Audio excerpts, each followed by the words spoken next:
तो अभी तक हमने पढ़ा है numericals on equation for electrode potential and EMF of cell. अब हम इस कंसेप्ट को थोड़ा सा एक्सटेंड करते हैं और इसी कंसेप्ट से सबसे ज़्यादा न्यूमेरिकल्स पूछे जाते हैं आपके बोर्ड एग्जाम्स के अंदर, इसी कंसेप्ट को यूज़ करके। और आपके जो कंपटीशन एग्जाम है जैसे नीट हो गया, जेई हो गया, तो बहुत ही इंपॉर्टेंट कंसेप्ट है, ध्यान से कीजिएगा। तो चलिए स्टार्ट करते हैं। कंसेप्ट क्या है? कंसेप्ट है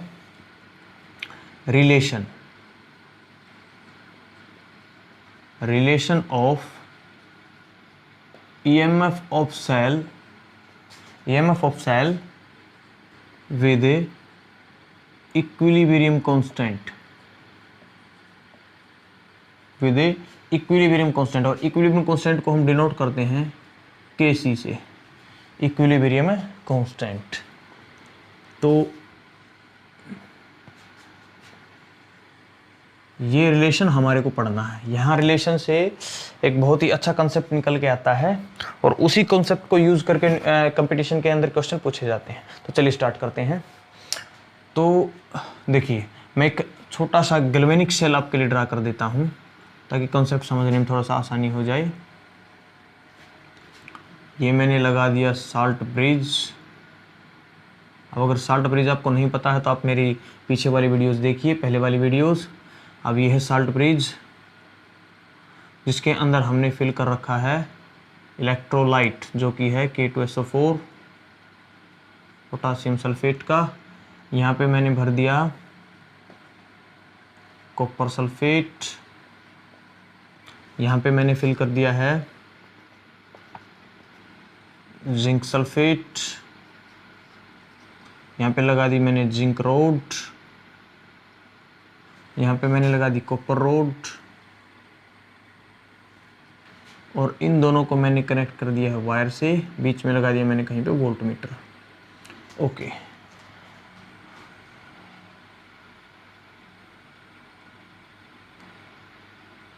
ठीक है, हाँ जी। तो अब ये कौन सी रोड है? ये है जिंक रोड जो किसकी तरह काम करती है? एनोड। इसके ऊपर कौन सा चार्ज होता है? नेगेटिव। अब ये कौन सी रोड है? ये है कॉपर रोड, किसकी तरह काम करती है? कैथोड। कैसा चार्ज होता है? पॉजिटिव। अब इतने पोर्शन को हम क्या बोलते हैं? Oxidation half cell. इसको हम क्या बोलते हैं? Reduction half cell. जैसे जैसे टाइम बढ़ता है तो इसके अंदर जो यहाँ से इलेक्ट्रॉन्स मूव करते हैं, तो यहाँ से जो इलेक्ट्रॉन मूव करते हैं, तो यहाँ पे जो electron moves from zinc rod to copper rod through wire, ये आपको पता है। अब दूसरा, जैसे जैसे टाइम स्पेंड होता है यहाँ पे कौन सा चार्ज बढ़ता है? पॉजिटिव। और इस हाफ सेल के अंदर कौन सा चार्ज बढ़ता है? नेगेटिव। अब इस पॉजिटिव चार्ज को बैलेंस करने के लिए यहाँ से जो SO4-2 हैं वो मूव करते हैं इस साल्ट ब्रिज के थ्रू, जिंक सल्फेट सॉल्यूशन के अंदर। जिंक सल्फेट मतलब मेन से जो SO4-2 आयंस हैं moves from copper sulphate solution, या फिर मैं कहूँ reduction half cell to oxidation half cell, या फिर मैं कहूँ जिंक सल्फेट सॉल्यूशन, कि यहाँ पे जो पॉजिटिव चार्ज बढ़ता है उस चार्ज को बैलेंस करने के लिए नेगेटिव की जरूरत पड़ती है। अब नेगेटिव चार्ज ये कॉपर सल्फेट के सॉल्यूशन में जो आयन प्रेजेंट हैं SO4-2 सल्फेट आयंस, वो साल्ट ब्रिज के थ्रू इस जिंक सल्फेट सॉल्यूशन में आते हैं, मींस रिडक्शन हाफ सेल से ऑक्सीडेशन हाफ सेल में आते हैं। ये बात सही है। दूसरा, यहाँ से जिंक रोड है, यहाँ से जिंक के एटम किस फॉर्म में? Zn+2 की फॉर्म में। किस फॉर्म में? Zn+2 की फॉर्म में आते हैं। तो मैं कह सकता हूँ कि Zn+2 आयंस एंटर्ड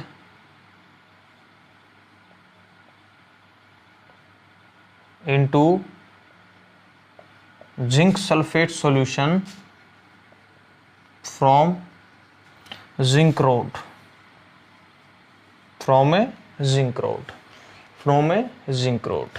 अब जिंक रोड से लगातार जिंक के एटम जिंक आयन के अंदर कन्वर्ट हो रहे हैं, ये बात आपको क्लियर है, मैंने पहले बताई है। ओके, अब दूसरा, यहाँ से कॉपर सल्फेट के सॉल्यूशन जो कॉपर के आयन हैं, कॉपर सल्फेट के सॉल्यूशन जो कॉपर +2 आयन्स हैं, जो मैं लिख देता हूँ यहाँ पे, कॉपर +2 आयन्स हैं, वो लगातार जाते हैं किसके अंदर, कॉपर रोड के ऊपर, क्या बन जाते हैं, कॉपर के मेटल। तो मैं यहाँ लिख सकता हूँ, मैं यहाँ से लिख सकता हूँ क्या,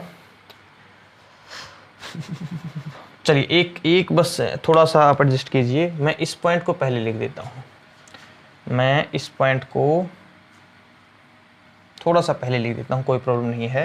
मैं इस पॉइंट को पहले लिख देता हूँ कि जो copper ions deposited on copper road, on A copper rod from copper sulfate solution, from copper sulfate solution। अब इसके बाद मैंने वो वही पॉइंट फिर से लिख देता हूँ कि An+2 आयन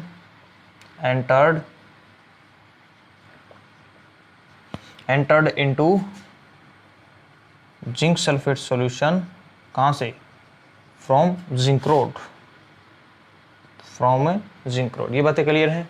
बोलिए, देखिए फिर से बताता हूँ, सल्फेट आयन साल्ट ब्रिज के थ्रू आते हैं जिंक सल्फेट में, कॉपर आयन सॉल्यूशन से कॉपर पे डिपॉजिट हो रहे हैं, जिंक के एटम जिंक के आयन में कन्वर्ट होते हैं, जिंक रोड से लगातार सॉल्यूशन के अंदर आते हैं। ये बातें क्लियर हैं? तो अब इन पॉइंट से देखिए, सल्फेट आयन यहाँ से यहाँ गई और जिंक के एटम यहाँ से आए, यहाँ आए, इसी वजह से मैं लिख सकता हूँ देयरफॉर, यहाँ पे मैं एक पॉइंट लिखता हूँ देयरफॉर, इन सारे पॉइंट की वजह से, देयरफॉर आपको इन पॉइंट के बाद ये लिखना है यहाँ पे, therefore concentration of zinc sulphate solution will increase और concentration of copper sulphate solution decrease. क्या ये बात समझ आई? देखिए, इस सॉल्यूशन से जो सोल्यूट हैं वो लगातार कम हो रहे हैं, सल्फेट आयन तो इधर आ गया और कॉपर के आयन यहाँ चले गए, तो इस कॉपर सल्फेट की जो कंसंट्रेशन है वो क्या हो जाएगी, डिक्रीज, क्योंकि सोल्यूट नहीं रहे। अब ऊपर से जिंक सल्फेट के सॉल्यूशन में एक तो सल्फेट आयन यहाँ से आ गए तो बढ़ गए, और एक यहाँ से जिंक के एटम्स, जिंक के आयंस एटम्स हैं जो आयंस में कन्वर्ट होते हैं, तो इसलिए जिंक की जो जिंक सल्फेट की कंसंट्रेशन वो क्या हो जाती है, इंक्रीज। क्यों? Number of moles of solute बढ़ गए, कुछ यहाँ से आए कुछ यहाँ से आए, इसके घट गए, कुछ इधर चले गए और कुछ इधर चले गए। तो दोनों पॉइंट क्लियर हैं? आई होप आपको क्लियर है दोनों पॉइंट। अब मैं इसी वजह से देखिए, अब जिंक सल्फेट, अब इसी वजह से मैं लिखता हूँ, इसीलिए जो कंसंट्रेशन बढ़ने से जो रिडक्शन पोटेंशियल है, जो रिडक्शन पोटेंशियल है किसका, reduction potential of a zinc sulphate, oxidation half cell, oxidation half cell क्या हो जाएगा, इंक्रीज, क्या हो जाएगा, इंक्रीज। उसके बाद दूसरा, जो इस अब कंसंट्रेशन घटेगी तो reduction potential of a reduction half cell क्या हो जाएगा, डिक्रीज। कंसंट्रेशन डिक्रीज हुई तो रिडक्शन पोटेंशियल भी क्या हो जाएगा, डिक्रीज। किसका, कॉपर सल्फेट सॉल्यूशन किसको रिप्रेजेंट करता है, रिडक्शन हाफ सेल। तो रिडक्शन हाफ सेल के अंदर कंसंट्रेशन कम हुई, कंसंट्रेशन कम हुई तो उसका रिडक्शन पोटेंशियल भी क्या हुआ, डिक्रीज। ऑक्सीडेशन हाफ सेल के अंदर जिंक सल्फेट की जो कंसंट्रेशन बढ़ी, कंसंट्रेशन बढ़ी तो जो रिडक्शन पोटेंशियल है ऑक्सीडेशन हाफ सेल का वो भी क्या हो गया, इंक्रीज। तो अब अगर मैं ग्राफ बनाऊं, अब अगर मैं ग्राफ बनाता हूं तो देखिए, मैं ग्राफ से रिप्रेजेंट करता हूं, ग्राफ से समझ आता है ये। तो इस एक्सिस पे मैंने ले लिया रिडक्शन पोटेंशियल, तो जो ऊपर अगर हम जा रहे तो रिडक्शन पोटेंशियल की वैल्यू इंक्रीज, ये है रिएक्शन की प्रोग्रेस या फिर टाइम कह लीजिए आप, रिएक्शन की प्रोग्रेस। जैसे जैसे रिएक्शन प्रोग्रेस होती है तो मान लीजिए अब इन दोनों, देखिए ये oxidation half cell, reduction half cell है, फिर से ये रिडक्शन हाफ सेल है, ये ऑक्सीडेशन हाफ सेल, इन दोनों के रिडक्शन पोटेंशियल की वैल्यू को कंपेयर किया जाए कि reduction potential value of reduction half cell, reduction potential value of oxidation half, तो किसकी वैल्यू ज़्यादा मिलेगी।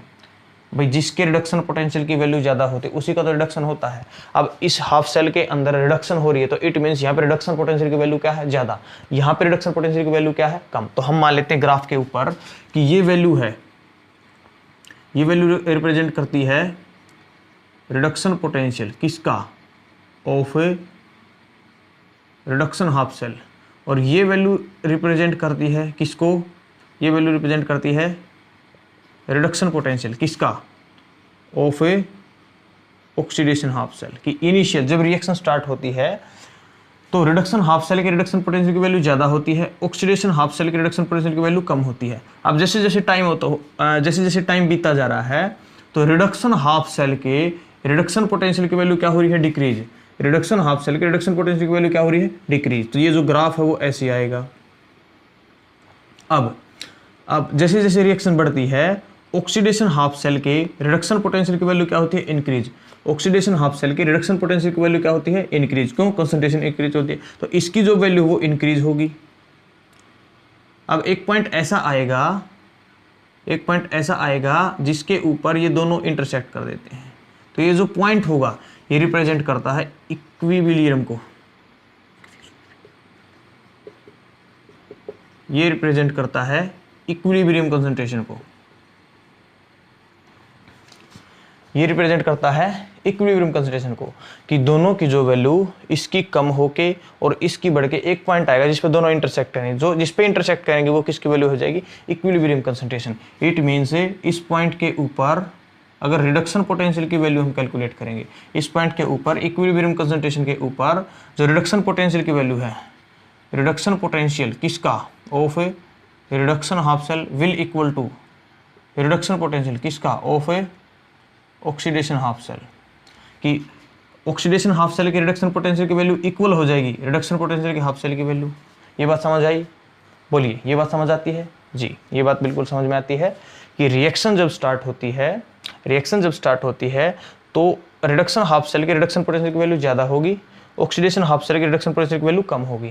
लेकिन जैसे जैसे टाइम बढ़ता जाता है रिएक्शन की प्रोग्रेस होती है, ऑक्सीडेशन हाफ सेल के रिडक्शन पोटेंशियल की वैल्यू इंक्रीज होती है, रिडक्शन हाफ सेल के रिडक्शन पोटेंशियल की वैल्यू डिक्रीज होती है। इस वजह से इसका तो ग्राफ आता है नीचे, वैल्यू कम हो रही है, इसका ग्राफ आता है ऊपर, दोनों इंटरसेक्ट करते हैं, जिस पॉइंट पे इंटरसेक्ट करते हैं उसको बोलते हैं इक्विलिब्रियम कंसंट्रेशन। इस इक्विलिब्रियम कंसंट्रेशन इस पॉइंट के ऊपर दोनों के जो रिडक्शन पोटेंशियल की वैल्यू क्या आएगी, सेम। इस ग्राफ के लिए भी यही आएगी, इस ग्राफ के लिए भी यही आएगी। इसका मतलब क्या है कि रिडक्शन हाफ सेल के रिडक्शन पोटेंशियल की वैल्यू ऑक्सीडेशन हाफ सेल के रिडक्शन पोटेंशियल की वैल्यू क्या है, इक्वल। दोनों चीजें क्या है, ये इक्वल। अब मेन से जो पोटेंशियल डिफरेंस इधर है वही पोटेंशियल इधर है, जो पोटेंशियल ऑक्सीडेशन हाफ सेल का है वही पोटेंशियल रिडक्शन हाफ सेल का है, तो इन दोनों के बीच में पोटेंशियल डिफरेंस क्या होगा, zero. Therefore EMF of cell will be equal to 0।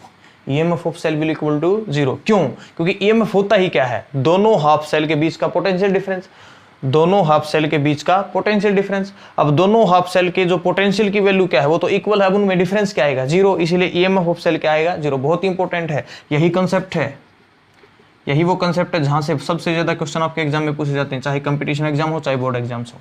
यही कंसेप्ट है कि आपको न्यूमेरिकल में दिया जाएगा कि उस कंसंट्रेशन को निकालिए, किसी भी रिएक्टेंट की कंसंट्रेशन आपसे पूछेंगे कि उस रिएक्टेंट की कंसंट्रेशन बताएं जब सेल का जो EMF है वो क्या हो जाए, 0। तो आपको कंसीडर क्या करना पड़ेगा, इक्विलिब्रियम कंडीशन। क्या कंसीडर करना पड़ेगा, इक्विलिब्रियम कंडीशन। तो यहीं से हम कंसेप्ट बनाते हैं कि अगर इक्विलिब्रियम है, इक्विलिब्रियम कंसंट्रेशन है, तो उस टाइम पे जो Q होता है वही किसके इक्वल होता है, Kc के।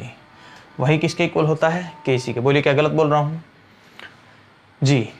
रिएक्शन कोएफिशिएंट क्या होता है, प्रोडक्ट की कंसंट्रेशन को डिवाइड कर दो रिएक्टेंट की कंसंट्रेशन किसी भी टाइम पे। बट अगर टाइम पर्टिकुलर इक्विलिब्रियम की कंडीशन है तो इक्विलिब्रियम की कंडीशन पे जो रिएक्शन कोएफिशिएंट है वही होता है Kc, इक्विलिब्रियम कांस्टेंट वही होता है Kc, इक्विलिब्रियम कांस्टेंट। तो अब यहाँ पे अगर हम नॉन नेस्ट इक्वेशन लगाएं, यहाँ पे अगर हम नेस्ट इक्वेशन लगाते हैं तो नेस्ट इक्वेशन क्या आएगी, EMF of cell, EMF of cell, ये सिंपली मैं लिखूँ, इसको पजल मत होना आप।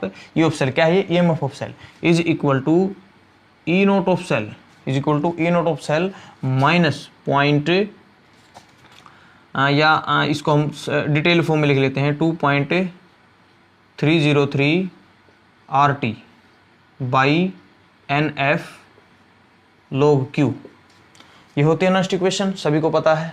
अब log Q की वैल्यू क्या रखूं? Q की वैल्यू रखूं मैं Kc। बोलिए कुछ गलत है? बिल्कुल सही है। Q की वैल्यू क्या है? Kc, क्योंकि इक्विलिब्रियम की कंडीशन में इक्विलिब्रियम कंसंट्रेशन के ऊपर Q ही इक्वल होता है Kc के, डिसोसिएशन कांस्टेंट या फिर इक्विलिब्रियम कांस्टेंट।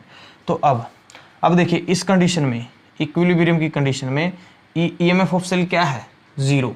तो ये हो जाएगा 0 E naught of cell minus 2.303 RT by N F log Kc। क्या अब हम निकाल सकते हैं ई नोट ऑफ सेल और log Kc की? तो इक्वल आता है, देखिए ये आ जाएगा E naught of cell will be equal to, ये प्लस हो जाएगा 2.303 RT बाई में एन एफ log Kc। यही रिलेशन होता है डेल्टा जी नोट, और यही रिलेशन होता है डेल्टा जी नोट और इक्विलिब्रियम कांस्टेंट के। तो आई होप आपको रिलेशन समझ आया है कैसे हुआ है। हमने सिंपल इक्विलिब्रियम कंसंट्रेशन के ऊपर नॉस्ट इक्वेशन लगाई, उसके अंदर हमने देखा कि जो Q था वो Q अब क्या बन जाएगा? Kc, क्योंकि इक्विलिब्रियम की कंडीशन पे रिएक्शन कोएफिशिएंट ही इक्वल होता है Kc के, जिसको बोलते हैं इक्विलिब्रियम कांस्टेंट। बट उन दोनों की वैल्यू हमने पुट कर दी। ईएमएफ ऑफ सेल क्या था यहाँ पे? 0, और Kc, Q की वैल्यू क्या थी? Kc, दोनों को इक्वल पुट किया। अब फिर मैंने क्या किया, इस टर्म को मैं इधर ले गया, तो ये इधर माइनस की, इधर आ गया प्लस की। तो ई नोट ऑफ सेल एक तरफ रह गया और दूसरी तरफ ये प्लस का, तो ये आ जाएगा प्लस का। तो ये वैल्यू है। अब यहाँ से आप Kc की वैल्यू निकाल सकते हैं। कैसे निकालेंगे? देखिए Kc की वैल्यू निकाल सकते हैं ना, इस टर्म का यूज करके।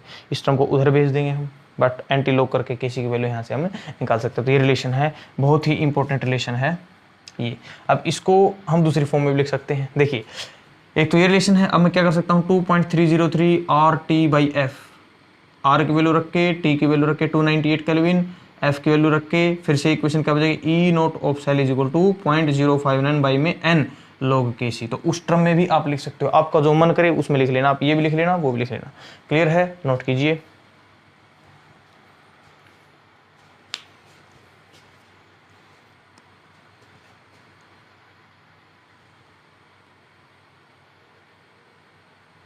ओके, नोट है? ओके, आपने नोट कर लिया है? आई होप आपको समझ आया है। तो मैं इरेज करता हूं।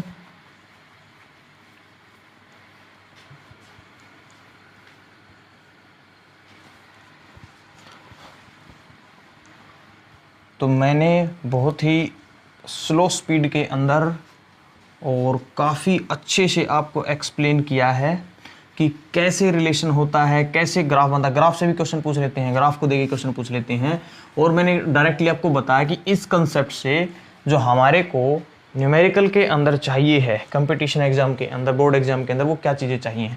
तो हमारे को ये याद होना चाहिए कि जो रिलेशन है किसकी, relation of a E naught of cell किसके साथ, विद Kc। ये बस याद होना चाहिए। क्या है कि E naught of cell is equal to 2.303 RT by NF log Kc। एक तो वैल्यू ये, एक तो टर्म ये याद होनी चाहिए। ओके, दूसरी E naught of cell will be equal to, मैं इसको हटा देता हूँ, आर की वैल्यू रख देता हूँ, टी की वैल्यू 2.303 और फैराडे, इन सारी चीज़ों को हटा के मैं लगाता हूँ 0.0591 बाई में एन। एफ हटा दिया, आर हटा दिया, टी हटा दिया, 2.30, और साथ में क्या बचा? log Kc, साथ में बचता है log Kc। तो दोनों फॉर्म के अंदर मैंने आपको ये इक्वेशन लिखवा दी है, बस आपको ये पता होना चाहिए। अब तीसरा जो इंपॉर्टेंट पॉइंट यहाँ से आता है कि जो कंडीशन है वो किस में आई थी? इक्विलिब्रियम की कंडीशन, क्योंकि Kc क्या है? इक्विलिब्रियम कंसंट्रेशन को रिप्रेजेंट करता है। तो यहाँ पे ईएमएफ ऑफ सेल क्या हो जाएगा? देखिए हमने रिलेशन निकाला है E naught of cell, standard EMF of cell, but EMF, simple EMF of cell वो क्या हो जाएगा? 0। वो क्या हो जाएगा? 0। कैसे होता है मैंने आपको बताया, तो बस वो कंसेप्ट को यूज करना है। तो यहाँ से एक निकल के आती है कि एट इक्विलिब्रियम कंडीशन EMF या फिर E of cell is equal to 0। बहुत ही इंपॉर्टेंट पॉइंट है, बस ये रिलेशंस आपको याद होनी चाहिए। उसके बाद हम इसके न्यूमेरिकल्स को करते हैं। अब यहाँ पे देखो रिलेशन हम पढ़ते हैं, तो यहाँ से एक चीज़ और हम कह सकते हैं कि यहाँ से जो Kc की वैल्यू है, जितना ज़्यादा Kc होगा, ये हमने पढ़ रखा है, लिख लेते हैं, value of Kc represent extent of reaction, extent of reaction means higher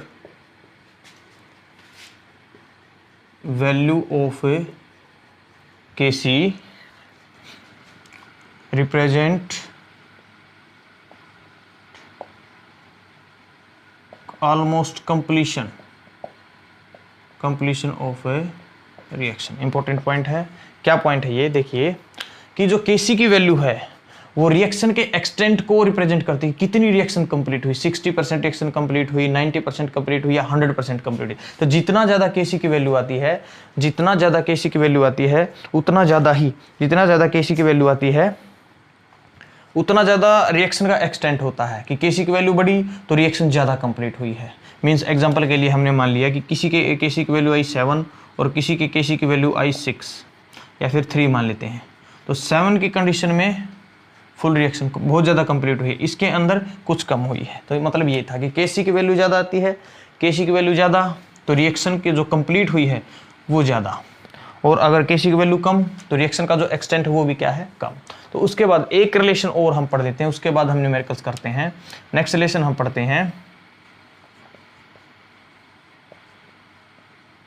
relation of A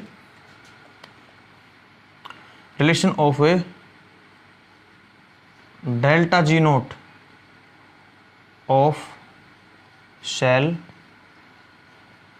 with Kc।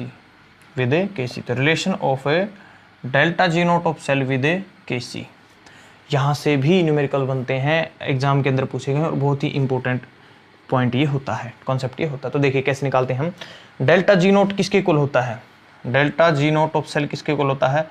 -NF E naught of cell. ये हमने पढ़ रखा है, वेरी गुड। अब but E naught of cell तो अभी निकाला है, E नोट ऑफ सेल देखिए आ गया, इसको हम पुट कर लेते हैं 2.303 RT by NF log Kc। हमारे को पता है कि E नोट ऑफ सेल की वैल्यू होती है ये। तो अब इसको हम मान लेते हैं इक्वेशन फर्स्ट, इसको हम इक्वेशन फर्स्ट मान लेते हैं। तो अगर हम E नोट ऑफ सेल की वैल्यू इस इक्वेशन के अंदर पुट कर दें तो क्या रिजल्ट मिलता है? तो इन दोनों से मिला के हम कह सकते हैं कि जो डेल्टा G नोट है, delta G naught of cell है will be equal to -NF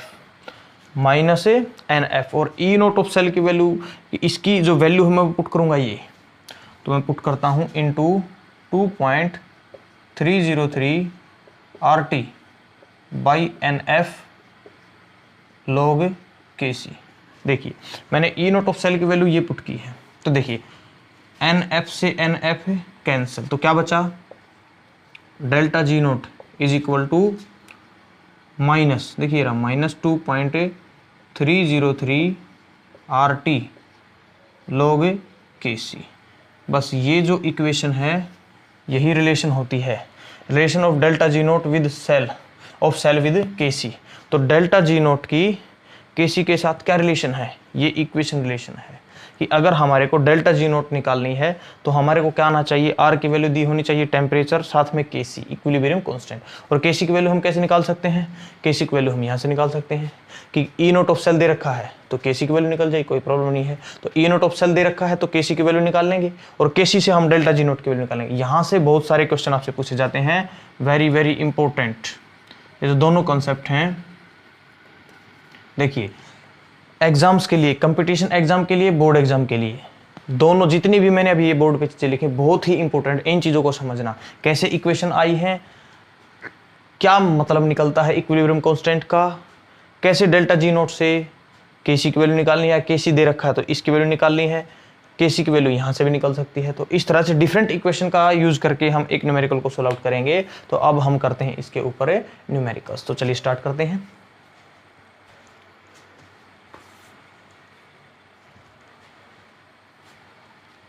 okay, note कर लिया। तो चलिए स्टार्ट करते हैं हम न्यूमेरिकल्स को।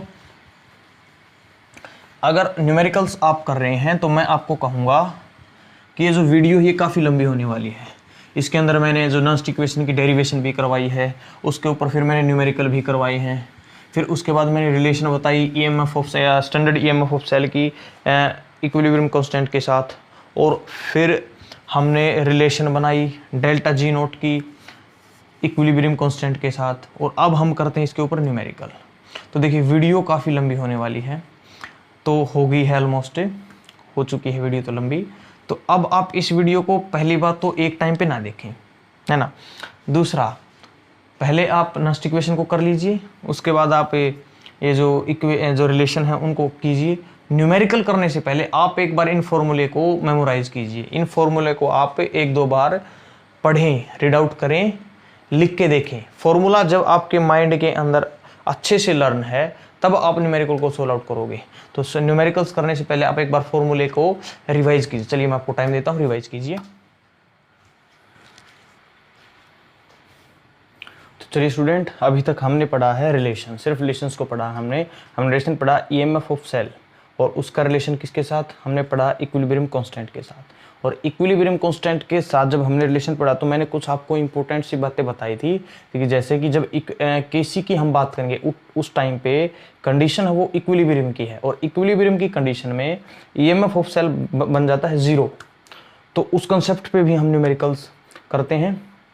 और कोई जो न्यूमेरिकल्स बनता है कोई अलग सी टाइप, तो मैंने 3 न्यूमेरिकल्स यहाँ पे लिख रखे हैं। ऐसा नहीं मैं 3 ही न्यूमेरिकल आपको करवाऊंगा, न्यूमेरिकल और भी होंगे, बट अभी के लिए तो अभी देखिए मैंने 3 क्वेश्चंस लिख रखे हैं। और जो इनमें से ये लास्ट जो क्वेश्चन है ये है AIEEE का, जो होता था पहले, जिसको आप जेईई मेंस या जेईई एडवांस बोलते हो, वो होता था पहले। तो एक कंपटीशन का क्वेश्चन भी उसी कंसेप्ट पे है। तो देखिए हम स्टार्ट करते हैं। तो आप फर्स्ट क्वेश्चन को अच्छे से रीड आउट कीजिए। ओके, रीड आउट हो गया। तो एक सेल रिएक्शन दे रखी है, पहले बोला है कि ईएमएफ ऑफ सेल कैलकुलेट करो, जब स्टैंडर्ड ईएमएफ ऑफ सेल दे रखा है। उसके बाद फिर बोल रहा है whether the potential of the cell will increase, बोल रहा है कि सेल का पोटेंशियल इंक्रीज होगा और डिक्रीज कब, if the concentration of SN4 is increase. बोल रहा है अगर SN4 की जो कंसंट्रेशन दे रखी है उसको अगर हम बढ़ा दें तो सेल के पोटेंशियल पे क्या फर्क पड़ेगा, क्या इफेक्ट होगा। तो ऐसे क्वेश्चन आपसे पूछ लिए जाते हैं। तो चलिए स्टार्ट करते हैं। पहले निकालना है ईएमएफ ऑफ सेल। तो ईएमएफ ऑफ सेल अगर निकालना है तो मैं सिंपली क्या लगाऊंगा, normal equation E naught of cell minus 0.0591 by में n log और साथ में q।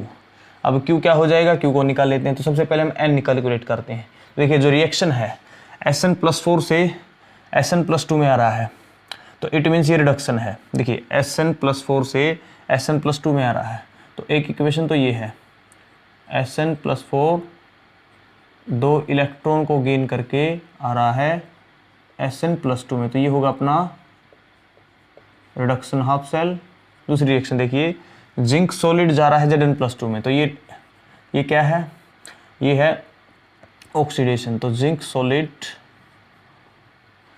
Zn+2 के अंदर जा रहा है, साथ में कितने इलेक्ट्रॉन रिलीज करेगा, 2 इलेक्ट्रॉन। तो कितने इलेक्ट्रॉन रिलीज करता है, 2 इलेक्ट्रॉन। तो ये चीज़ें हमने नोट कर ली। अब ये कौन सा है, ये ऑक्सीडेशन हाफ सेल, ये है ऑक्सीडेशन हाफ सेल। तो इन दोनों से हम देख सकते हैं कि यहाँ पे 2 इलेक्ट्रॉन गेन हुए हैं, यहाँ पे 2 electron release, means exchange of electron कितना हुआ, 2। तो इसलिए जो n की वैल्यू है वो 2 आ गई। अब निकाल लेते हैं हम रिएक्शन कोएफिशिएंट Q। अब Q क्या हो जाएगा, Q हो जाएगा कंसंट्रेशन ऑफ प्रोडक्ट। तो प्रोडक्ट एक क्या है, SN+2, कोई भी स्टोइकियोमेट्रिक कोएफिशिएंट नहीं है, कोई प्रॉब्लम नहीं है। दूसरा जो प्रोडक्ट वो क्या है, Zn+2, कोई दिक्कत नहीं है। डिवाइड बाई में कंसंट्रेशन ऑफ रिएक्टेंट क्या है, एक SN+4 और दूसरा है जिंक सॉलिड। ओके, तो जिंक सॉलिड की तो लेनी नहीं होती, तो हमारे को बस इनकी कंसंट्रेशन लेनी है। तो हम Q की वैल्यू कैलकुलेट कर लेते हैं। SN+2 की क्या है कंसंट्रेशन, SN+2 की है 0.5। ओके, इंटू Zn प्लस 2 की कंसंट्रेशन क्या है 2 molar, no problem, divide by में Sn प्लस 4 कितनी है 1.5। तो इसको हम सोल्व कर लेते हैं। 2 इंटू 0.5 कितना हो जाएगा यहाँ पे ऊपर 1 और नीचे है 1.5, तो मीन से ई ऑफ सेल क्या आ जाएगा, ई नोट ऑफ सेल है 0.89 वोल्ट, 0.89 वोल्ट माइनस अब 0.0591 बाई में n की वैल्यू कितनी है 2 इंटू log 1 बाई में 1.5। अब यहाँ से आप ई नोट ऑफ सेल को कैलकुलेट कर सकते हो। अब ये तो सिंपल कैलकुलेशन बस की, बहुत सारी कैलकुलेशन मैंने आपको करवा चुका हूँ, बहुत सारे न्यूमेरिकल मैं आपको बता चुका हूँ। तो आई होप मैं इतना तो आपसे होप कर सकता हूँ कि आप इस न्यूमेरिकल को यहाँ से सोल्व कर लोगे। उसके बाद अगर आपने न्यूमेरिकल सोल्व कर लिया तो ई ऑफ सेल आ गया, निकालना क्या था EMF ऑफ सेल, कोई दिक्कत नहीं है। अब देखिए नेक्स्ट जो पॉइंट है, जो सीखने वाली बात यहाँ से वो ये है कि whether the potential of the cell will increase और डिक्रीज, कि सेल का पोटेंशियल इंक्रीज होगा या फिर डिक्रीज होगा, कब, और if the concentration of Sn+4 is increase, कि अगर हम कंसंट्रेशन को बढ़ा दें, किसकी कंसंट्रेशन को Sn+4। अब हमने रिएक्शन कोएफिशिएंट लिख रखा है, देखिए ये है Sn+4 की कंसंट्रेशन। अगर मैं इसको बढ़ाता हूँ तो इस टर्म के ऊपर क्या इफेक्ट होगा बोलिए।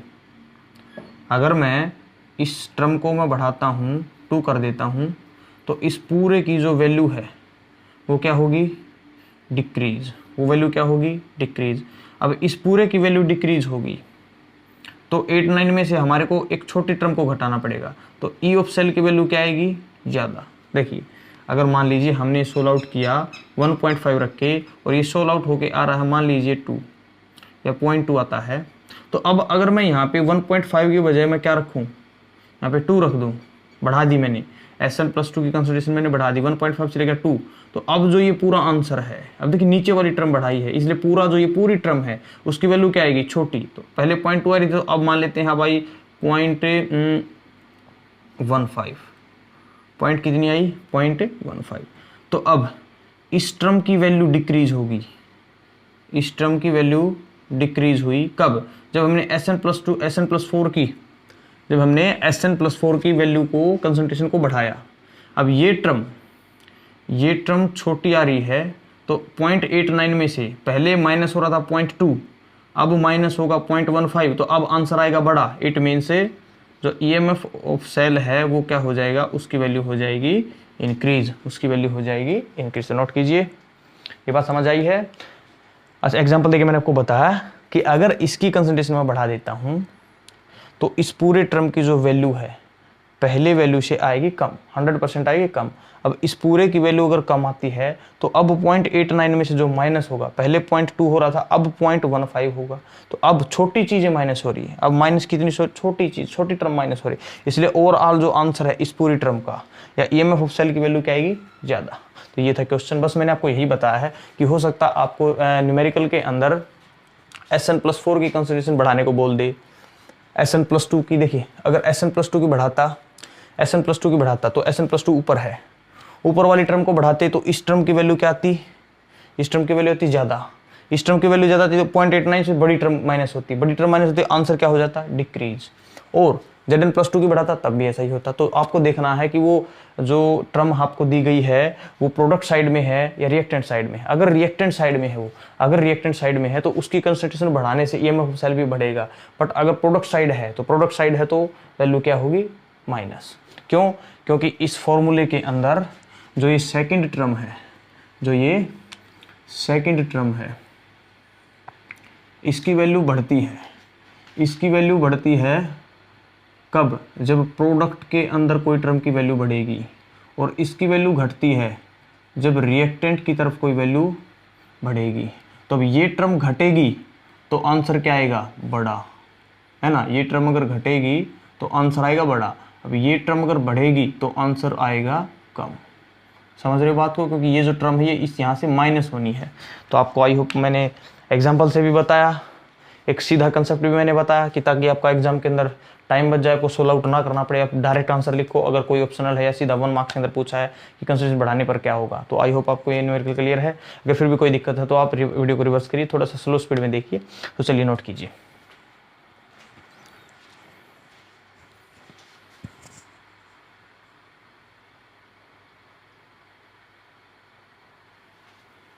के नोट हो गया है, वेरी गुड। तो चलिए नेक्स्ट न्यूमेरिकल के ऊपर चलते हैं हम।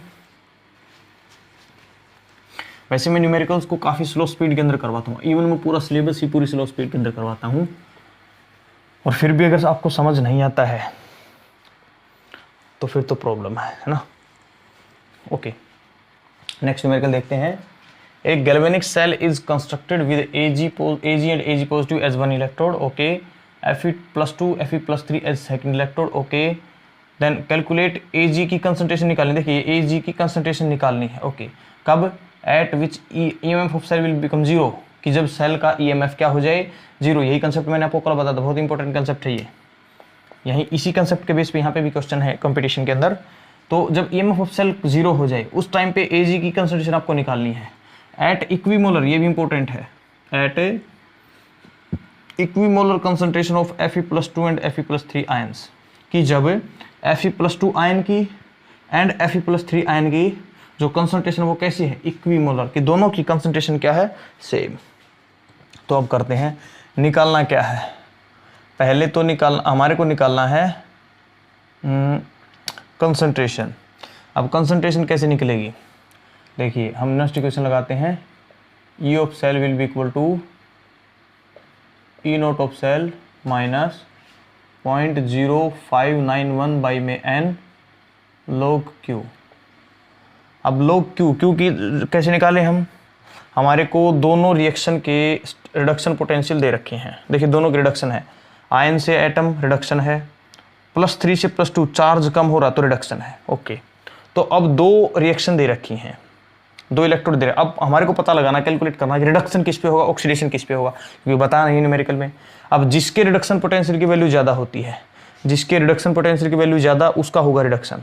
अब कैलकुलेट करो किसके रिडक्शन पोटेंशियल की वैल्यू ज़्यादा है, Ag से Ag पॉजिटिव से Ag, इस रिडक्शन की वैल्यू ज़्यादा है, तो इट मीन्स यहाँ पे होगा, ये होगा रिडक्शन और ये होगा ऑक्सीडेशन। इसका दूसरा तरीका भी होता है कि हम EMF ऑफ सेल को कैलकुलेट करें, E नोट को, अगर पॉजिटिव आता है तो रिएक्शन होगी और नेगेटिव आता नहीं होगी। तो जब पॉजिटिव कब आता है, जब इसको रिडक्शन मानते हैं, जब इसको ऑक्सीडेशन मानते हैं। नेगेटिव कब आता है, जब इसको रिडक्शन इसको ऑक्सीडेशन। तो पॉजिटिव वैल्यू वाली वैल्यू हम ले लेंगे। ये सिंपल तरीका है कि दोनों में से किसके रिडक्शन पोटेंशियल की वैल्यू ज़्यादा है, इसकी ज़्यादा है।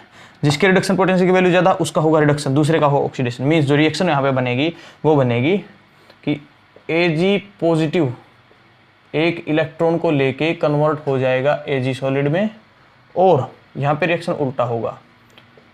जो Fe+2 आयन है वो एक इलेक्ट्रॉन को लूज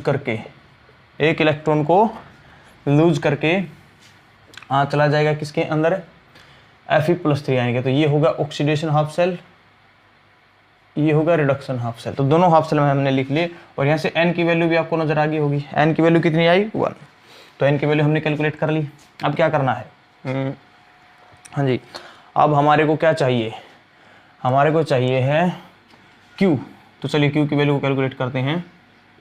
Q क्या होगा, Q होगा कंसंट्रेशन ऑफ प्रोडक्ट्स, Ag की कंसंट्रेशन। देखिए Ag सॉलिड है, इसकी कंसंट्रेशन को मैंने बहुत सारे न्यूमेरिकल मैंने आपको करवा लिए, हम इसको बाद में 1 यूनिटी मान के छोड़ देते हैं, हम इसको लिखते ही नहीं, हम सीधे बस आयन वाले को रखते हैं। तो एक प्रोडक्ट ये है, तो मैं लिखूंगा Fe+3 आयन की जो कंसंट्रेशन है divide by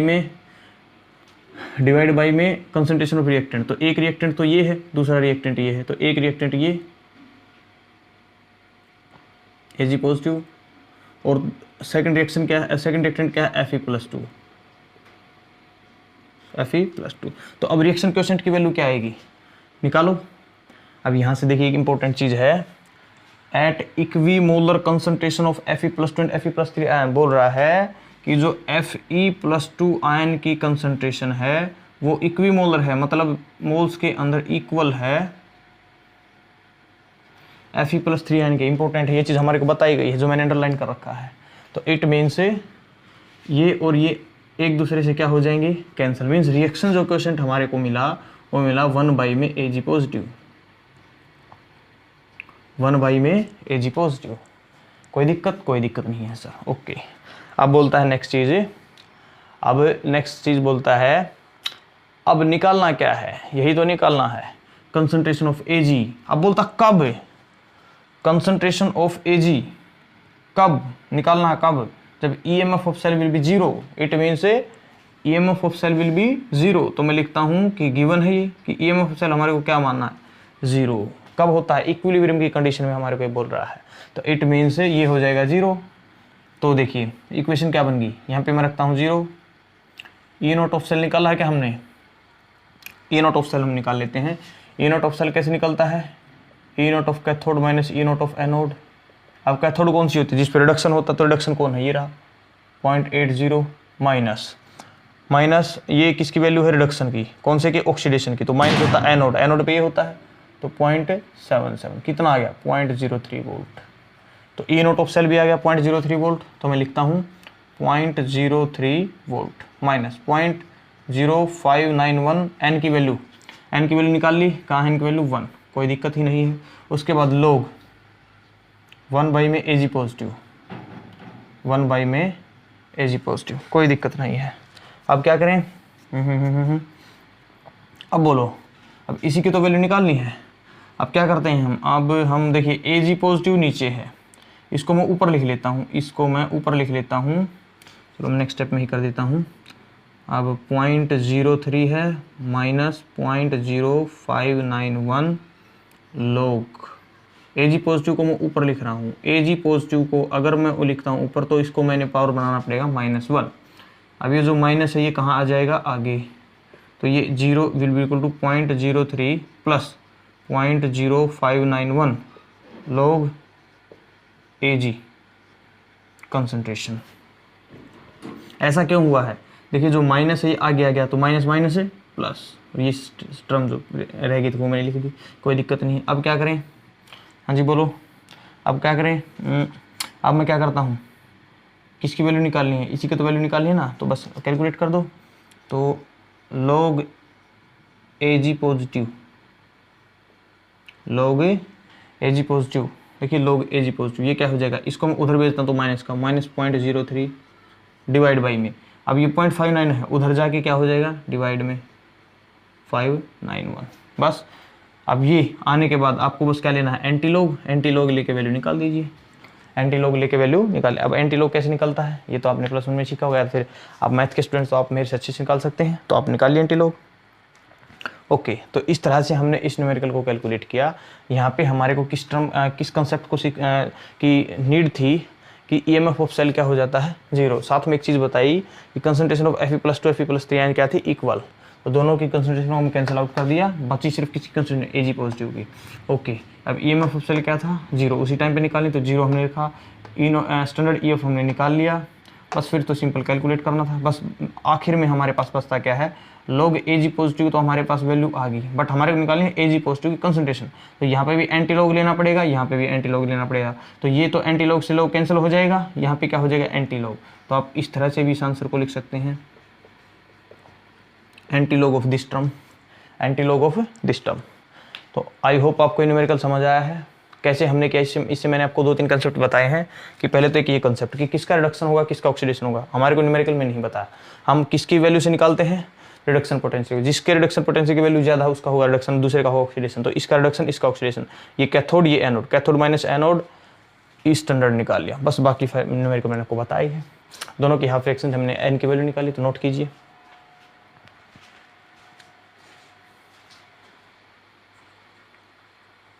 okay, very good, तो नोट हो गया है। चलिए नेक्स्ट न्यूमेरिकल पे करते हैं, नेक्स्ट न्यूमेरिकल को सोल्व आउट करते हैं।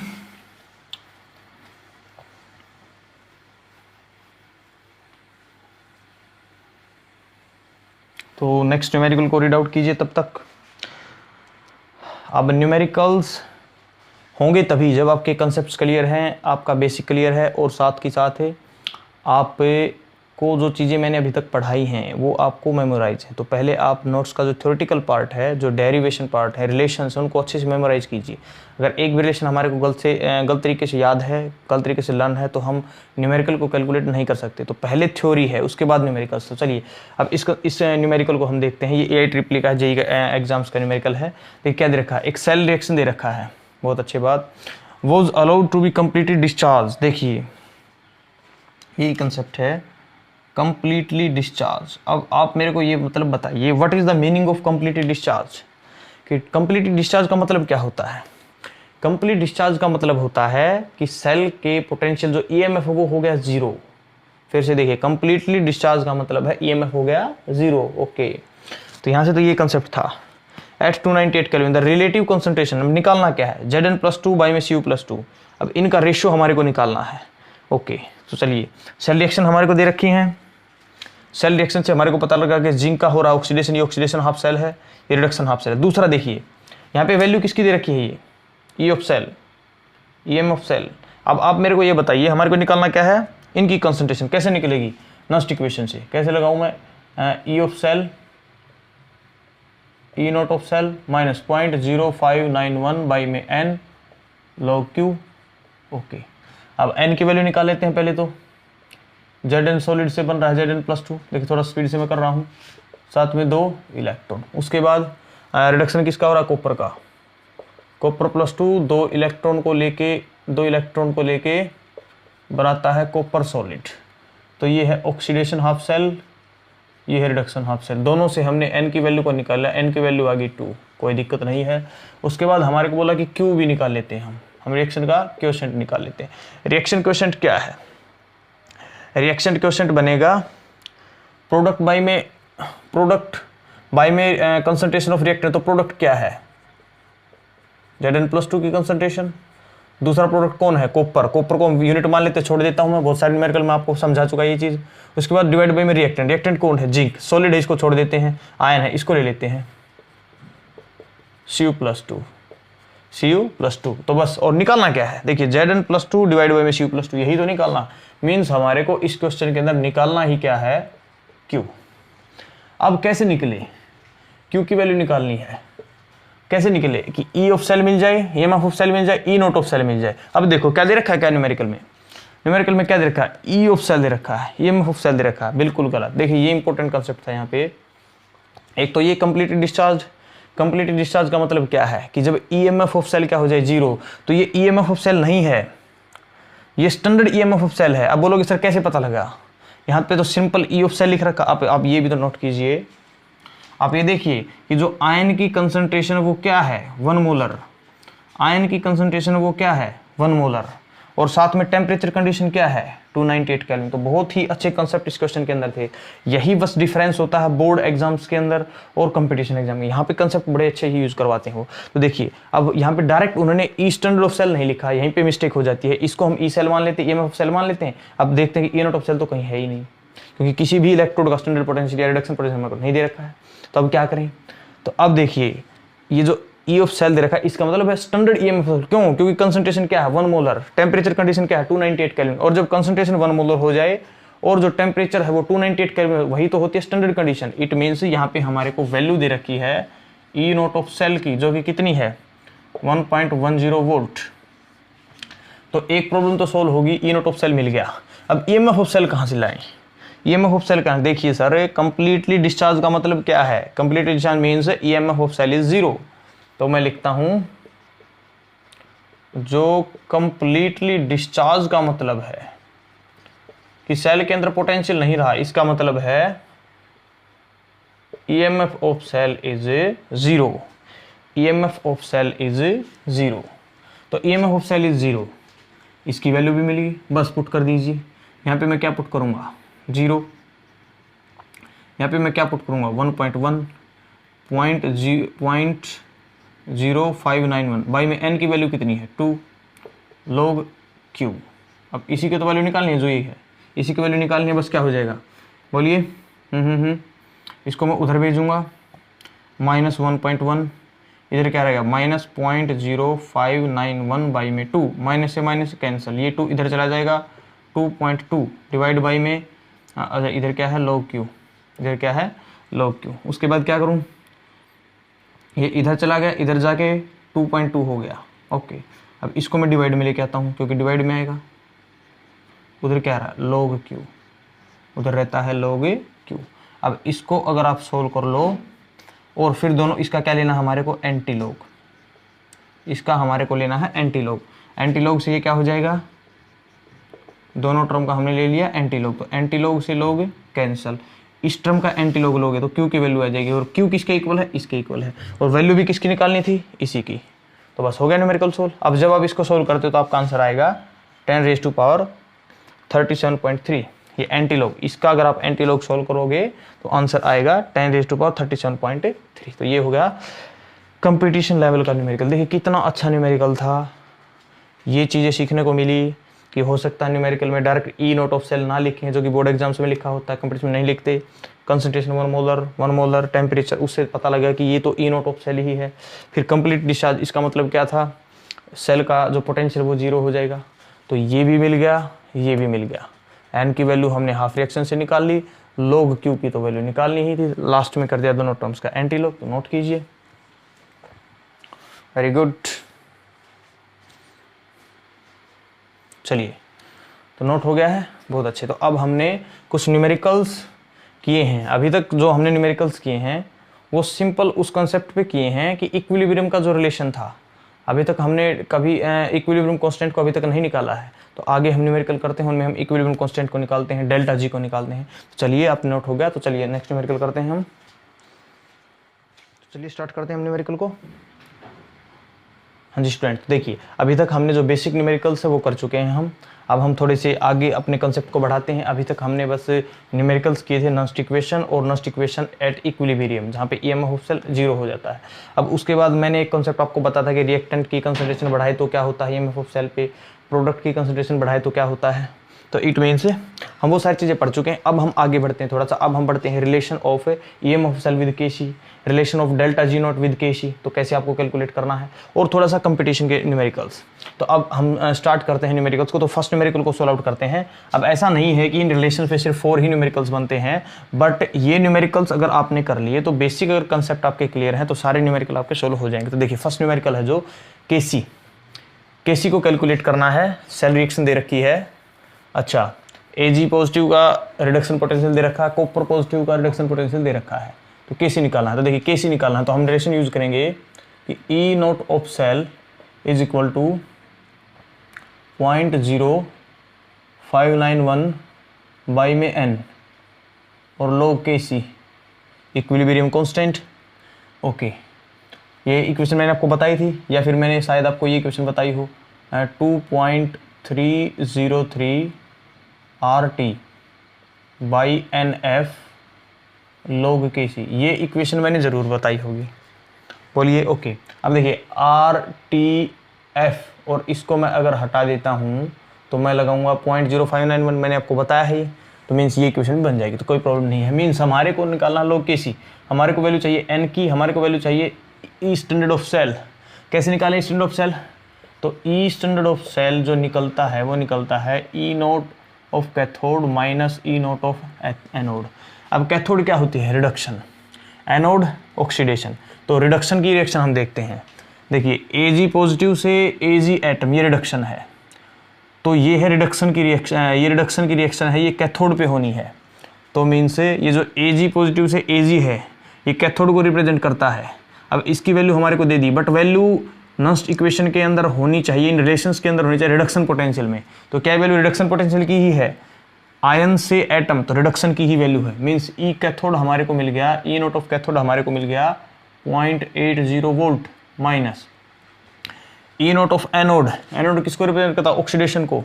तो कॉपर सॉलिड से आयन चार्ज बढ़ा तो ऑक्सीडेशन हुई। अब ऑक्सीडेशन हाफ सेल की, एनोड की, हमारे को रिडक्शन पोटेंशियल की वैल्यू चाहिए। तो आयन से एटम, रिडक्शन पोटेंशियल की ही वैल्यू है, तो सीधी वैल्यू पुट कर देते हैं 0.34 वोल्ट, 0.34 वोल्ट। तो ये आ गया हमारे पास है ई नोट ऑफ सेल, क्या आ जाएगा हमारे पास, बोलिए 10.46734, तो ये आ गया 0.46। हमारे पास ई नोट ऑफ सेल आ गया 0.46। अब एन निकाल लेते हैं। एन क्या होता है, नंबर ऑफ इलेक्ट्रॉन एक्सचेंज। अच्छा, क्या है, मैं ये जो रिएक्शन है ये आपको बहुत बार समझा चुका, बोलिए करवा चुका। तो मैं सीधा एन की वैल्यू लिख देता हूँ 2, सीधा मैं एन की वैल्यू लिख देता हूँ 2। अब बोलोगे सर कैसे लिख दिया, यहाँ से ही मैं आपको हिंट बता, देखिए Ag पॉजिटिव से Ag बन रहा है, एक Ag पे कितना चार्ज है 1, तो 2 Ag पे कितना हो जाएगा 2 पॉजिटिव। तो उनको चार्ज को नेगलेक्ट करने के लिए कितने नेगेटिव चार्ज की जरूरत पड़ेगी 2, और 2 इलेक्ट्रॉन पे कितना ही नेगेटिव चार्ज होगा 2 नेगेटिव, इसीलिए कितने इलेक्ट्रॉन की जरूरत पड़ेगी 2। और वैसे कैसे निकालते हैं, हर बार हाफ रिएक्शन से मैंने आपको बहुत बार बताया है। तो n की वैल्यू मैंने रख दी 2। अब बस निकालना क्या, log Kc।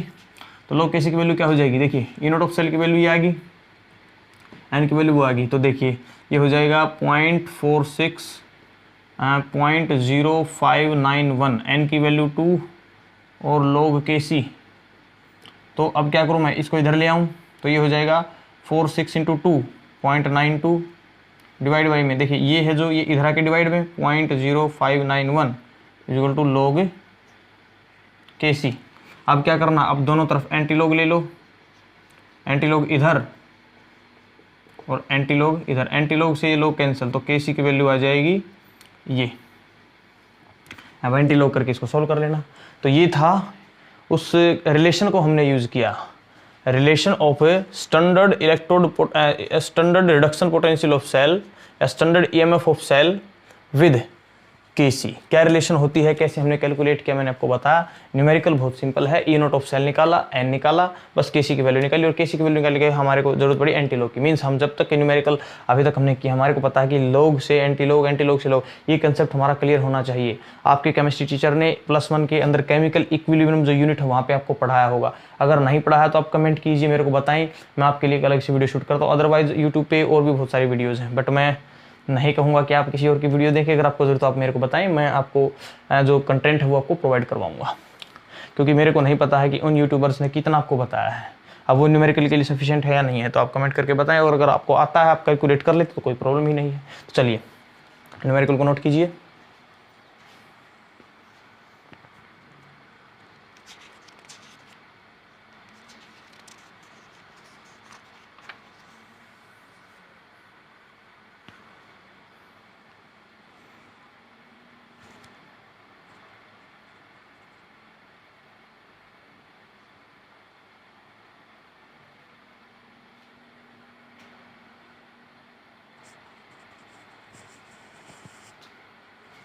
ओके, नोट हो गया, फोकस सही है जी, फोकस बिल्कुल सही है। चलिए तो नेक्स्ट न्यूमेरिकल हम करते हैं, इसको मैं इरेज करता हूँ।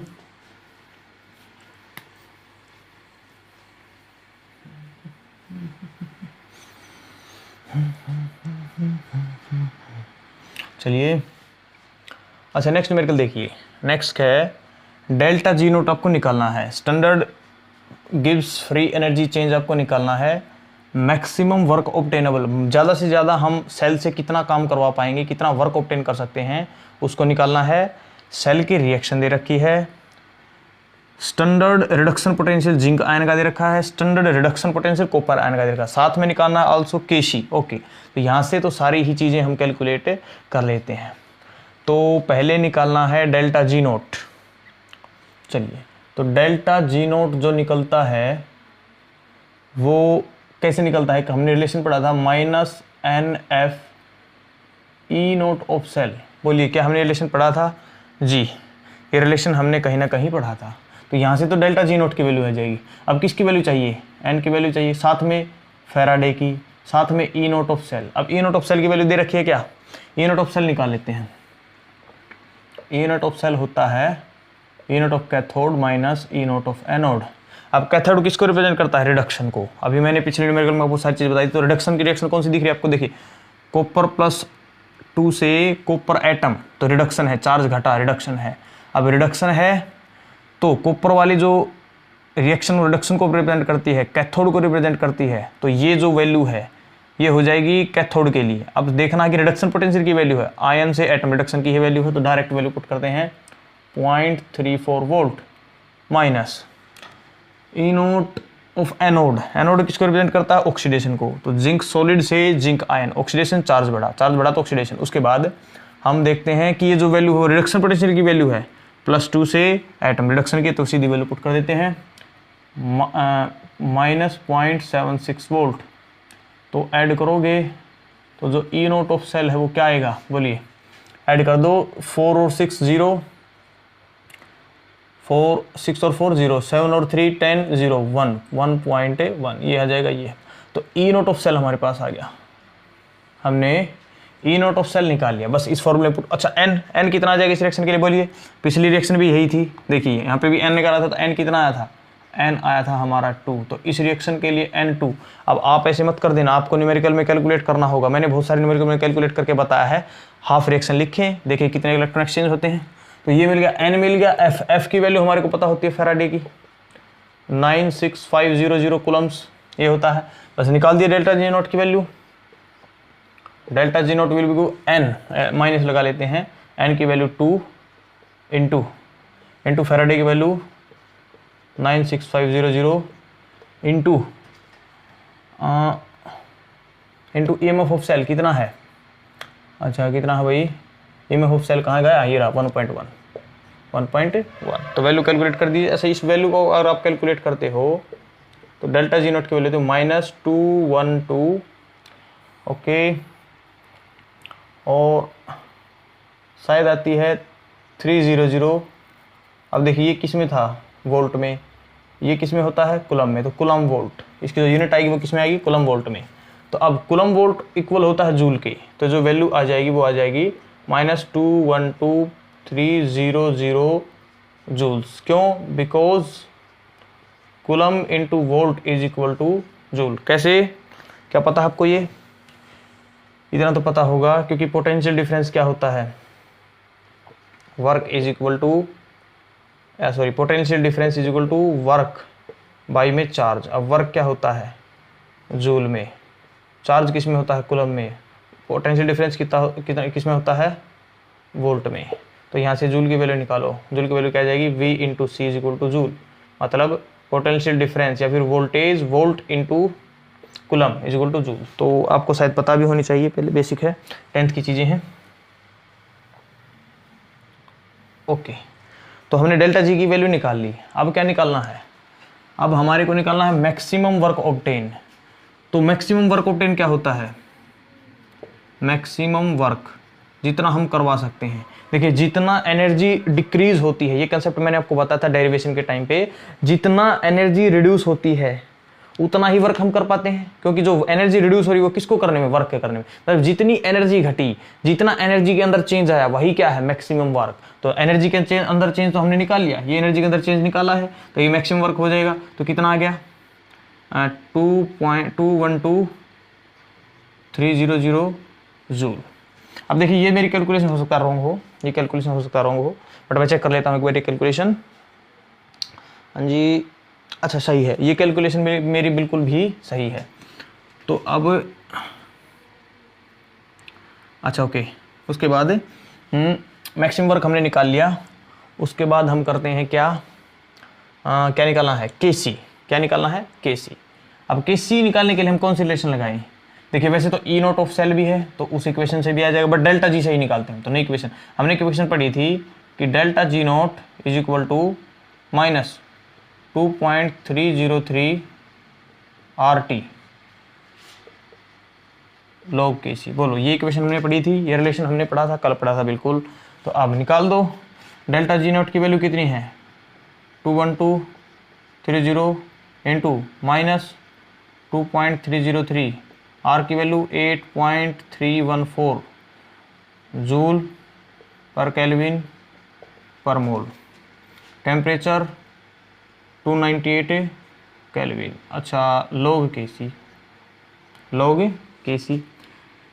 अब देखिए माइनस से माइनस तो हो गया कैंसिल, तो ये बन जाएगा 21230 डिवाइड में 2.303 इंटू 8.314 इंटू 298, उधर रह जाएगा log KC, उधर रह जाता है log KC। इसको आप सोल्व आउट कर लोगे, फिर दोनों तरफ क्या ले लोगे, एंटी लॉग, यहाँ पे भी एंटी लॉग से log कैंसिल, बस आंसर आ जाएगा। तो ये आ जाएगा KC का आंसर। तो नोट कीजिए, तो KC का आ जाएगा आंसर।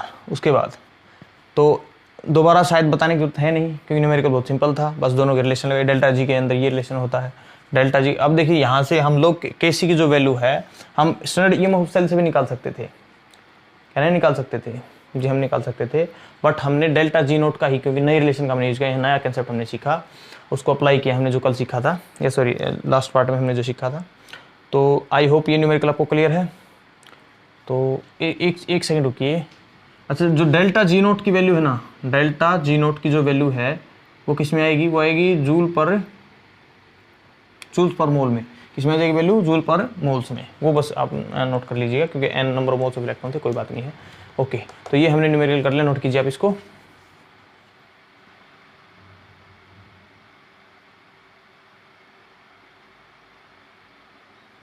ओके, नोट हो गया, फोकस सही है, हाँ जी फोकस, सारी चीज़ दिख भी रही हैं आपको। ओके, सारी चीज़ें दिख रही हैं। हो सकता है एक आध लेटर मैंने थोड़ा सा छोटा लिख रखा हो, तो कोई दिक्कत नहीं है, मैनेज कर लीजिएगा। उसके बाद चलिए नेक्स्ट चलते हैं। और देखिए थोड़ा सी प्रॉब्लम तो है छोटा लिखने में, कई बार छोटा लिखते हैं तो हो सकता है कई स्टूडेंट्स की आंखों में थोड़ी सी प्रॉब्लम हो, है ना। कई स्टूडेंट्स की आंखों के अंदर हो सकता है थोड़ी बहुत प्रॉब्लम हो, कई स्टूडेंट्स के दांतों में प्रॉब्लम हो सकती है, बहुत सारे स्टूडेंट्स होते हैं। मैंने क्यों बोला है, किसके लिए बोला है, वो स्टूडेंट समझ जाएंगे। ओके, तो चलिए अब नेक्स्ट न्यूमेरिकल करते हैं। तो दोनों एनसीईआरटी के न्यूमेरिकल हमने सोल्व आउट कर लिए, तो नेक्स्ट न्यूमेरिकल पे हम चलते हैं। तो नेक्स्ट न्यूमेरिकल कौन सा है, ये है। देखिए क्या कहता है, एक सेल की रिएक्शन दे रखी है, बोलता है कि जिंक की concentration is 10 times the concentration of copper ion, कि जिंक की जो कंसंट्रेशन है, जिंक आयन की कंसंट्रेशन कॉपर आयन की कंसंट्रेशन के 10 टाइम्स है, 10 गुना है। मतलब अगर ये मीन्स इसकी कंसंट्रेशन 1 है तो इसकी 10 है। The expression for delta G in joule per mole. अब जब R क्या है गैस कांस्टेंट, F क्या है फैराडे कांस्टेंट, T क्या है टेम्परेचर और E नॉट ऑफ सेल दे रखा है 1.1 वोल्ट, तो इनके बीच में रिलेशन मीन्स हमारे को ये पूछ रहा है कि डेल्टा जो G है, डेल्टा G की रिलेशन किसके साथ। अच्छा, डेल्टा G की बस वैल्यू ही कैलकुलेट करनी है, डेल्टा G की वैल्यू ही कैलकुलेट करनी, कोई दिक्कत नहीं है। तो निकालो, इस टर्म को देखते हुए इनमें से कौन सा ऑप्शन आपको सही लग रहा है, वो ये पूछ रहे हैं। तो चलिए सॉल्व करते हैं। सेल रिएक्शन हमारे को दे रखी है, डेल्टा G की वैल्यू हमारे को कैलकुलेट करने को बोला गया है। तो डेल्टा G की वैल्यू हम कैसे कैलकुलेट करें, क्या क्या दे रखा है, ईस्टर्न E नॉट ऑफ सेल दे रखा है, E नॉट ऑफ सेल दे रखा है 1.1 वोल्ट। तो देखिए यहाँ पे डेल्टा G की वैल्यू पूछा है, बट हमने जितने रिलेशन पढ़ रखे वो डेल्टा G नोट से पढ़ रखे हैं, डेल्टा G नोट, और साथ में कौन सी इक्वेशन दे रखी है, RT, साथ में RT भी है। तो अब ऐसी इक्वेशन सोचो जिसमें RT भी आता, तो हमारे को एक +1 की इक्वेशन याद आती है, वेंट हॉफ इक्वेशन जिसको हम बोलते हैं। वेंट हॉफ इक्वेशन क्या थी, जो डेरिवेशन के टाइप में मैंने आपको बताया था, delta G is equal to delta G naught, delta G is equal to delta G naught plus 2.303 RT log KC। क्या था, log KC। ये इक्वेशन आपने जरूर पढ़ी होगी, ये इक्वेशन आपने पढ़ी है, वेरी गुड। ओके, तो अब क्या करें, अब निकालते हैं Q। अब यहाँ पे Q क्या हो जाएगा, देखिए एक तो डेल्टा G नोट चाहिए, तो डेल्टा G नोट निकाल लेते हैं। डेल्टा G नोट क्या जाए, -NF E naught of cell.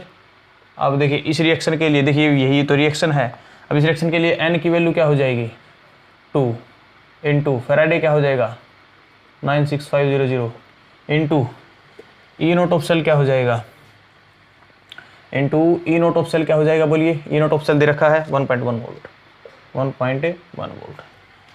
तो इसको अगर आप कैलकुलेट करते हो, हाँ जी बोलिए। अच्छा, फैराडे की वैल्यू दे रखी है क्या, फैराडे की वैल्यू नहीं दे रखी, तो चलो हम इसको F ही रहने देते हैं। वैसे भी हमारे को ऑप्शन देख के, देखिए ऑप्शन में हमारे को फैराडे यूं का यूं छोड़ रखा है ना, फैराडे कोई भी सोल्व नहीं कर रखा, तो हम फैराडे को यूं का यूं छोड़ देते हैं, हमने वैल्यू नहीं पुट की है फैराडे की। ओके, तो देखिए क्या आया,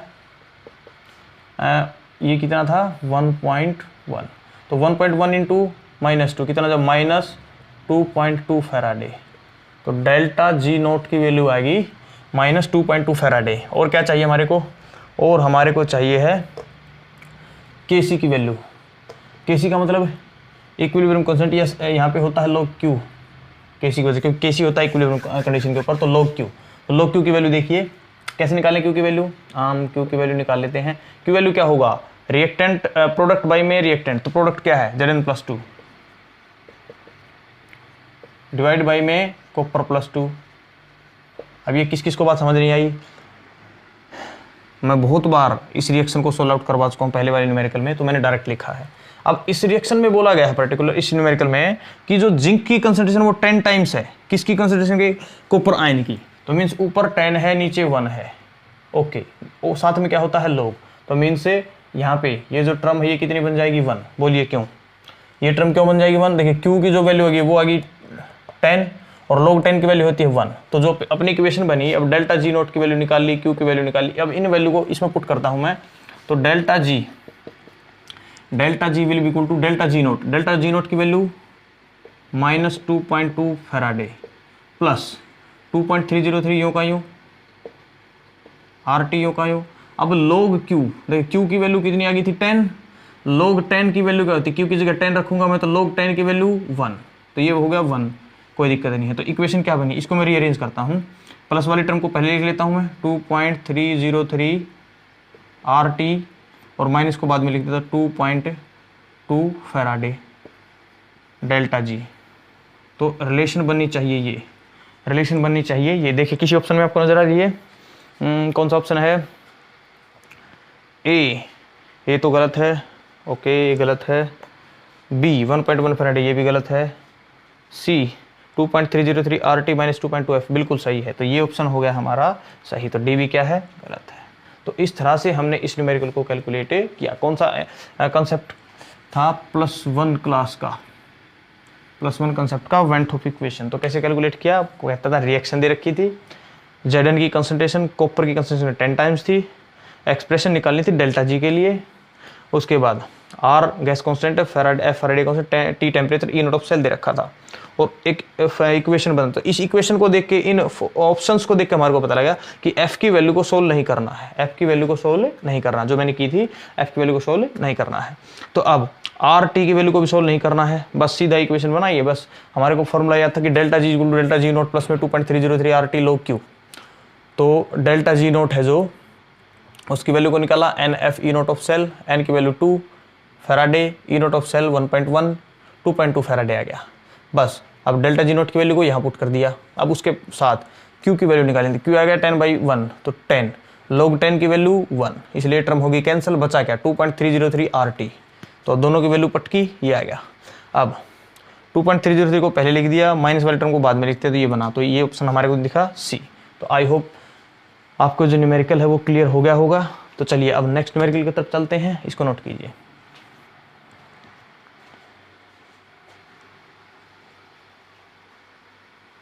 चलिए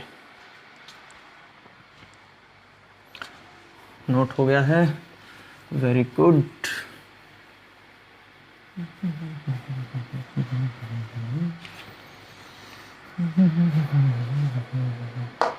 अच्छा चलिए ये न्यूमेरिकल है, इसको करते हैं हम। अच्छा ये जो न्यूमेरिकल भी हमने किया जेईई एडवांस 2017 का क्वेश्चन है, तो आप ये मत बोल देना कि सर हमारे को कंपटीशन क्वेश्चन नहीं करवाते, मैं कंपटीशन क्वेश्चन करवाता हूँ। ओके चलिए इस क्वेश्चन को पढ़िए, क्या है क्वेश्चन, देखिए ध्यान से।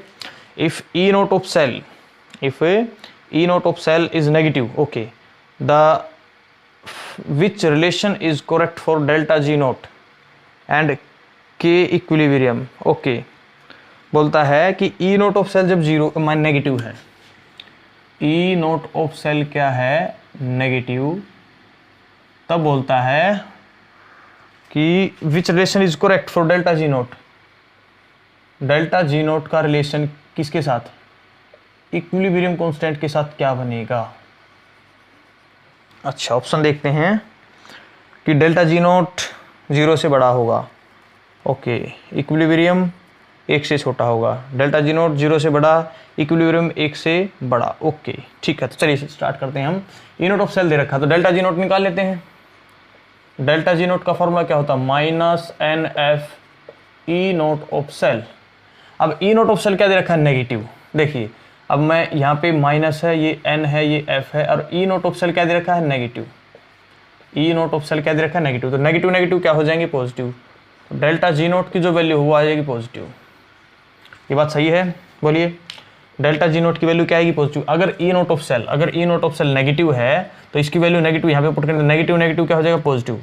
तो जब E naught of cell negative है तो डेल्टा जी नोट की वैल्यू आएगी पॉजिटिव। तो पहली चीज तो ये देखनी है कि डेल्टा जी नॉट की वैल्यू पॉजिटिव, पॉजिटिव का मतलब और delta G naught is greater than 0, यही तो मतलब है ना। पॉजिटिव वैल्यू का मतलब क्या है, 0 से बड़ी, नेगेटिव वैल्यू का मतलब क्या है, 0 से छोटी। ये बात समझ आई है, बोलिए, ये बात समझ आई है? बिल्कुल सर, कि ई नॉट ऑफ सेल अगर नेगेटिव तो डेल्टा जी की वैल्यू ये कंफर्म है पॉजिटिव आएगी। कैसे आएगी, मैंने फॉर्मूले से बताया। तो मीन्स हमारे को देखना और फॉर्मूले में डेल्टा जी नॉट 0 से बड़ा होना चाहिए, तो ये ऑप्शन हो सकता है।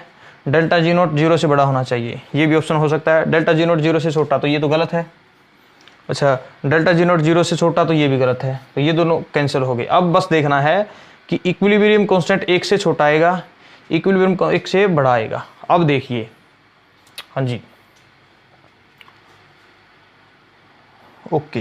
तो देखिए एक रिलेशन होती है delta G naught related to किससे, 2.303 RT, 2.303 RT log के इक्विलिब्रियम। क्या ये रिलेशन आपने पढ़ी है, बोलिए, ये रिलेशन आपने पढ़ी है? ओके। तो अब अच्छा, ये होता माइनस, ये होता है माइनस जी। क्या मैंने रिलेशन सही लिखा है? मैंने रिलेशन बिल्कुल ही सही लिखा है। चेक कर लेता हूं मैं। ओके ठीक है। तो अब देखिए, अगर मैं इक्विलिब्रियम कांस्टेंट की वैल्यू, दो ऑप्शन है हमारे पास। इक्विलिब्रियम कांस्टेंट की वैल्यू एक तो है 1 से छोटी, और इक्विलिब्रियम कांस्टेंट की वैल्यू है 1 से बड़ी। तो आप जब भी इक्विलिब्रियम कांस्टेंट की वैल्यू यहाँ पे अगर मैं रखता हूँ 1 से छोटी, 1 से छोटी मतलब है 0.2, 0.4, 0.6, 0.5 कुछ भी, तो आपको पता है, ये आपको मेरे अकॉर्डिंग पता होना चाहिए कि log की वैल्यू 1 से जब छोटी हो, मीन्स log 0.1 हो, log 0.2 हो, 0.3 हो, 0.4 मतलब 1 तक वैल्यू हमेशा किस में आती है, नेगेटिव। वैल्यू हमेशा किस में आती है, नेगेटिव। तो जो इस टर्म की वैल्यू आएगी वो आएगी नेगेटिव। इस टर्म की वैल्यू क्या आएगी, नेगेटिव। क्यों? क्योंकि के इक्विलिब्रियम की वैल्यू 1 से छोटी रखेंगे, मतलब 0.1, 0.2, 0.3, 0.4, 0.5, 0.6, 0.7, 0.8, 0.9 है ना, और फिर उसके बाद आता है 1।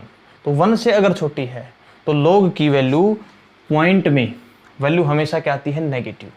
चाहे 0.1 की निकाल के देख लो, चाहे 0.2 की, 0.3 किसी की भी निकाल लो, वो आती है नेगेटिव वैल्यू, नेगेटिव। तो अब अगर ये वैल्यू नेगेटिव आती है, एक से छोटा इक्विलिब्रियम रखने पर, ये ऑप्शन हमने सेलेक्ट किया था, तो ये इस टर्म की वैल्यू आती है नेगेटिव। अब इस टर्म की वैल्यू यहाँ पे हो गया नेगेटिव, ये हो गया नेगेटिव, नेगेटिव नेगेटिव क्या हो जाएंगे, पॉजिटिव। तो डेल्टा जी नॉट की वैल्यू क्या आई, पॉजिटिव। डेल्टा जी नॉट की वैल्यू पॉजिटिव आई, कब आई, जब हमने के इक्विलिब्रियम को 1 से छोटा माना। अब बोलता दूसरा ऑप्शन था कि इक्विलिब्रियम ग्रेटर देन 1। अगर 1 से बड़ा हम रखते हैं, कि जैसे लोग 1.2 रखते हैं, लोग 2 रखते हैं, लोग 3 रखते हैं, लोग 4, तो वैल्यू हमेशा ये इस टर्म की आनी है। इस टर्म की जो वैल्यू आनी है वो क्या आनी है, पॉजिटिव।